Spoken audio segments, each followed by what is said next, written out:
నమస్కారం. ఘంటారావానికి స్వాగతం. ముందుగా ప్రధానాంశాలు. అనంతపురంలో తెదేపా వైకాపా కార్యకర్తల మధ్య ఘర్షణ, 6గురికి గాయాలు, ఆందోళనకారుల అరెస్టు.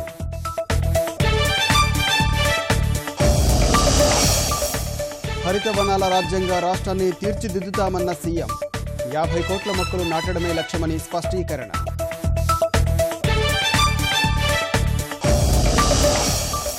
ఆంధ్రప్రదేశ్ను ఎలక్ట్రానిక్ హబ్గా చేస్తాం, 10 ఏళ్లలో 50 లక్షల ఉద్యోగాలు కల్పిస్తామన్న రవిశంకర ప్రసాద్.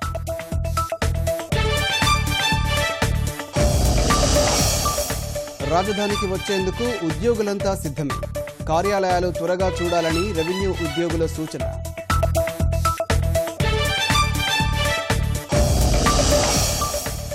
భారత్ ఖతార్ మధ్య కుదిరిన 7 ఒప్పందాలు, పెట్టుబడులు పెట్టాలంటూ పారిశ్రామికవేత్తలకు మోదీ ఆహ్వానం.